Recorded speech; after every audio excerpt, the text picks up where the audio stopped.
advantages and disadvantages of war. Um, I'm going to talk about what makes war sometimes good and sometimes bad, and some possible ways to minimize damage. Okay, first of all, some advantages is that economy in some places grow because it provides jobs, and people buy guns, weapons, and all kind of materials for war.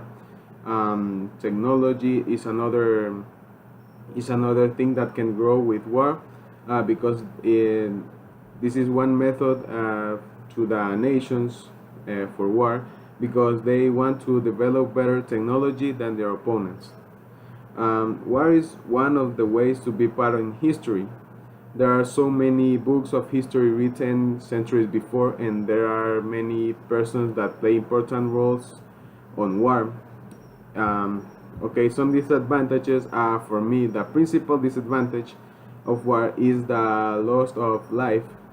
It is inevitable that in war, many innocent persons die, or there are people that stay invalid forever. It causes too much contamination to the places that are nearby, the countries that are in war, and they leave too much disaster around. In all days, war was for maintain all things in order, but today, war is only for the benefit of some persons that want to destroy our world because they think they are the owners of all. Okay, some possible ways to minimize damage. I think a possible way to minimize it is to do treatments with other countries instead of fight for land or for government or things like that. Another way to minimize the damage is that they must know what places to attack, because in that way they do not affect innocent people.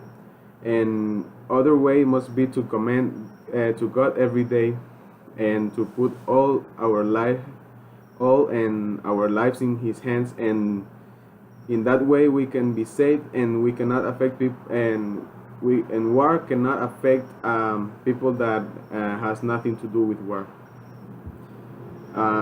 War is good in some ways, but in almost all aspects, is totally bad because it only causes damage and make that innocent people die.